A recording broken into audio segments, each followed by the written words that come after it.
Olá, bem-vindos ao Criarte. Hoje é dia de atualização e hoje vamos ficar com mais uma análise da Natividade. Hoje vamos analisar a Natividade Mística de Botticelli. Bem-vindos!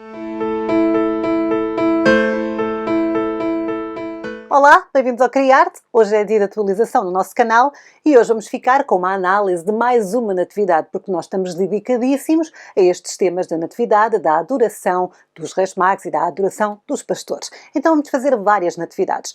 Já tivemos aqui a análise da Natividade de Giotto, uma das mais importantes da história da arte. Temos um vídeo antigo que eu vou deixar também na playlist das Natividades com a adoração dos pastores do El Greco, que é assim uma loucura. E hoje vamos ficar com uma análise de uma das natividades mais surpreendentes da história da arte. Hoje vamos analisar esta obra. Esta é a Natividade Mística de Botticelli, realizada entre 1500 e 1501. Esta é uma natividade surpreendente, pois parece destoar um pouco do estilo que normalmente associamos ao mestre. E é também a única obra de Botticelli que está assinada e datada. Portanto, de toda a sua carreira, esta é realmente uma obra muito importante. A iconografia que o Botticelli escolhe para a sua natividade é muito pouco comum este tipo de cena. Na verdade, temos que perceber o contexto histórico para percebermos esta obra do Botticelli.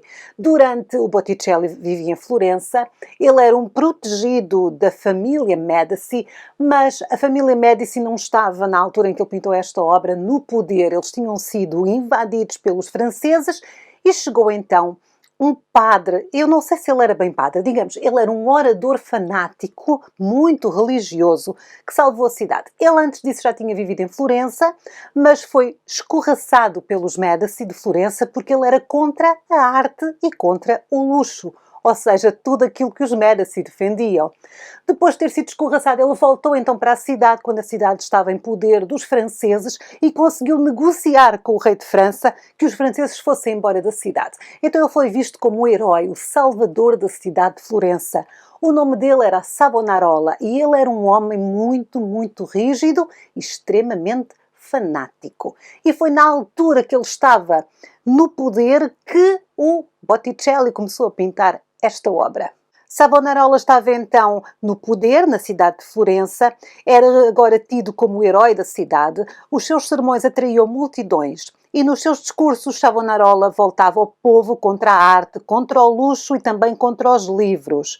Uma das pessoas que acreditava plenamente em Savonarola era o próprio Botticelli, que decidiu voltar a sua arte para novos ensinamentos. Desta admiração pelas palavras de Savonarola nasceu então esta Natividade. Natividade Mística é o nome da obra e tem mesmo um mistério e uma certa mística, tal como tem beleza, claro. O que sabemos desta obra é muito pouco e é mais no reino das especulações do que no reino das certezas. No topo da obra temos uma inscrição do pintor em grego que diz o seguinte: este quadro foi pintado no fim do ano de 1500 durante os problemas da Itália por mim, Alessandro, na metade do tempo depois do tempo no qual se tornava verdadeiro o capítulo 11 de São João Evangelista e o segundo ai do Apocalipse, e quando Satanás caiu por terra por 3 anos e meio. Depois disso o demónio será acorrentado e o veremos pisoteado como neste quadro. Botticelli estava claramente numa luta pessoal quando pintou esta obra. Ele encontrava-se dividido entre dois mundos, entre o mundo dos Medici, que sempre o protegeram, o mundo da arte, da sua arte mais mitológica, e o mundo da espiritualidade, dos ensinamentos, dos sermões de Savonarola. Ele estava em crise com a sua fé. Ele tinha lido o Inferno de Dante, para o qual ele contribuiu com algumas ilustrações, e ele estava com medo de ir parar a um dos círculos do inferno por a sua arte tratar mais da vaidade do que da espiritualidade. Então digamos que ele está numa luta interior. Ele também tinha perdido a Simonetta, a mulher que ele sempre amou, portanto ele se encontrava sozinho no meio de uma mudança muito grande. E esta obra é o sintoma desta mudança, porque aquilo que nós vamos ver espelhados na Natividade Mística é toda a luta interior que vai dentro do pintor. Graças aos ensinamentos dos sermões de Savonarola, Botticelli acreditava que Deus estava a voltar a despertar na Terra. É neste momento de angústia, então, e de incerteza que ele pinta a Natividade Mística. O facto de ser a única obra assinada indica a sua importância para Botticelli, mas na verdade o mestre escondeu a obra. A Natividade Mística foi escondida por Botticelli e ficou escondida por 3 séculos, só depois é que foi encontrada. A obra era assim tão importante que ele a assinou e que a datou, mas depois ele escondeu-a. Isto pode ter a ver com o facto de Savonarola ter caído em desgraça. Com esta mentalidade extremamente exigente e fervorosamente religiosa, contra os livros, contra as artes, numa cidade onde as classes poderosas amavam os livros e a arte, ganhou-lhe muitos inimigos políticos e começaram a circular boatos. Então os seus inimigos pediram para que ele tinha que provar que era divino andando sobre o fogo. Claro que o Savonarola não aceitou. Como ele não aceitou, a população que o tinha aclamado como herói voltou-se contra ele. Ele foi preso, ele foi torturado, ele foi, depois de ser torturado, admitiu que era mentira, que ele era um herege, e então depois foi morto e ficou conhecido como herege, e todas as pessoas que o seguiam, assim como o Botticelli, começaram a ser perseguidas. Portanto, é normal que o Botticelli tenha escondido a Natividade Mística também para se precaver de ter um fim triste. Visualmente, a Natividade Mística é a representação do sermão de Savonarola acerca da segunda vinda de Cristo. A obra é uma tela pintada a óleo, algo muito raro para Botticelli, ele pintou muito poucas, normalmente preferia pintar em painéis de madeira. Claro que a tela era muito mais fácil de esconder e de transportar, podia enrolar-se e sair discretamente de vista. Isto demonstra que a intenção de Botticelli sempre foi esconder a obra e, mais uma vez, não sabemos porquê. O que sabemos é que Botticelli não podia associar-se ao nome de Savonarola. Esta é uma obra sem comissão, o que nos leva a crer que o pintor a fez para si próprio. Caso tenha existido uma comissão, o patrono manteve-se anónimo. No entanto, o mistério permanece. Por que razão Botticelli assina a obra para depois a esconder? À primeira vista, esta obra parece uma celebração feliz, com anjos a dançarem nos céus, celebrando a Natividade. Os anjos que aqui vemos têm a forma mais comum que aparecia na altura nos cartões de Natal, mas conforme o nosso olhar desce no quadro, elementos sombrios aparecem na cena. A composição da obra faz lembrar um pouco os Círculos do Inferno, do Dante. Temos vários níveis diferentes nesta obra e vão ficando mais carregados. Na base do quadro, no chão, o nível mais baixo de todos, temos os demónios. Eles são pequenos e escondem-se entre as pedras. Também neste nível mais baixo, temos anjos que parecem lutar contra alguns homens. Esta Natividade é a representação da luta espiritual do seu autor. Na mesma cena temos alegria e celebração, mas também muita dor. Vamos começar a análise da obra pelo topo, por cima. Nós temos um círculo e temos os anjos em seu redor. São 12 os anjos em redor da cúpula dourada. O número 12 representa a passagem do tempo, 12 horas do dia e 12 meses do ano. A cúpula é aqui feita de folha de ouro. O ouro, tal como o tempo celestial, não envelhece, não perde o brilho, é imutável. A cúpula, na verdade, foi inspirada numa cúpula dourada de Brunelleschi. Brunelleschi é um famoso arquiteto de Florença. Ele tem uma cúpula assim dourada. Quando o Botticelli era pequeno, ele ia ver representações do Natal, da Natividade na igreja e penduravam as crianças vestidas de anjo assim à volta da cúpula dourada. Isto provavelmente é uma memória que ele reteve, porque devia ser espetacular, e ele acabou por utilizá-la nesta obra. Os anjos, vestidos de branco, vermelho e verde, circundam a abertura e carregam consigo ramos de oliveira e pergaminhos. Também suspensas com os anjos estão algumas coroas. A figura destes anjos é repetida na obra, sempre com vestes das mesmas cores, branco, vermelho e verde. O branco simboliza a fé, o vermelho simboliza o amor e o verde simboliza a esperança. Os anjos de verde têm as vestes unicamente verdes noutras partes da obra. No entanto, quando circulam nas portas do céu, o verde já não é puro.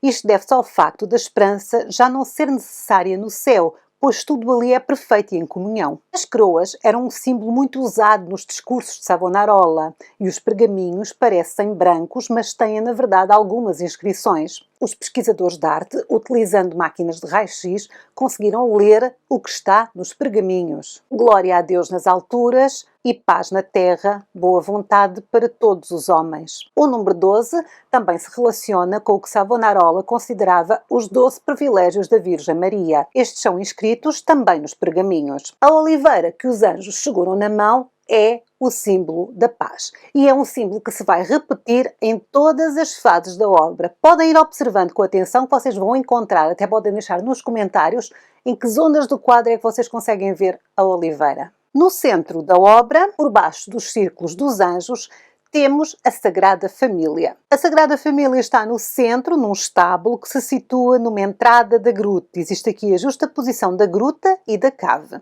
As grutas eram também o local dos cemitérios dos cristãos, portanto aqui está-se a fazer a ligação entre o nascimento de Cristo e depois a sua morte. No centro temos então Jesus bebé. Maria está inclinada para o menino a adorar. Esta é uma mãe em adoração, o que nos diz que esta criança é ao mesmo tempo o seu filho, mas também o seu Senhor. O menino está desnudado para lembrar que Deus se fez carne através de Jesus. Em vez de um menino quieto e sereno, Botticelli opta aqui por um Cristo que se expressa e que domina. As roupas de Maria são vermelhas, aqui o símbolo da sua humanidade, pois o vermelho é a cor do sangue. Já o manto azul sugere a divindade. Tanto Maria quanto o menino são muito maiores que todos os outros, o que mostra a sua importância. José está de costas para nós e parece dormir. Também parece ser bastante mais velho e careca. Estar a dormir é uma forma de proteger a moralidade e a castidade de Maria. Ser muito velho é uma forma que se encontra de fazer com que ele não seja uma ameaça para a virgindade de Maria. Para além da Sagrada Família, vemos os animais tradicionalmente ligados à cena da Natividade, pois até os animais reconhecem o seu Senhor. Em cada um do lado da cena da Natividade, temos então cenas de adoração. No lado esquerdo temos os 3 reis magos. Aqui, no entanto, não têm os seus trajes exóticos e não trazem presentes. Eles estão aqui apenas para trazer a sua devoção. Do lado direito temos os pastores. A acompanhar cada um destes grupos temos o anjo que os guiou até ao menino e que de ambos os lados está a indicar onde está o Salvador. Os anjos também carregam ramos de oliveira, cá está, e mais uma vez pergaminhos, onde se pode ler: olhai o Cordeiro de Deus que levou o pecado do mundo. De um lado temos os reis, estes representam o poder. Do outro lado temos os pastores, estes representam aqueles que devem obedecer. Ambos adoram o Rei dos Reis, o Menino Jesus. Por fim, temos um último nível, na base desta obra. E aqui ficam os aspectos mais misteriosos. Temos aqui 3 homens que formam par com 3 anjos. Os anjos seguram ramos de oliveira e pergaminhos que dizem: paz na terra aos homens de boa vontade. Quem são estes homens? Na verdade, temos algumas teorias. Uma das teorias diz que estes 3 homens são os seguidores de Savonarola que estão a tentar pedir clemência aos anjos. Estão a agarrar os anjos a tentar pedir perdão. Outra teoria diz que são mártires que previram a segunda vinda de Cristo. Outra teoria diz que são grandes filósofos do mundo e que lutam com a ideia de Deus. Outra teoria diz que são homens a quem os anjos estão a ajudar a ajoelhar-se, porque nós estamos a ver que cada figura fica mais próxima de se ajoelhar. Há assim uma sequência. E por fim, uma teoria diz-nos que são homens que os anjos estão a tentar ajudar a sair do purgatório. E, finalmente, temos os demónios que mencionamos no início deste vídeo. Estes estão a escapar e a esconder-se entre as pedras. A presença de Cristo obrigou-os a fugir. Alguns estão a cair nas suas próprias armas. Quando olhamos esta obra no seu conjunto, parece-nos longe dos ideais de Renascimento de Botticelli.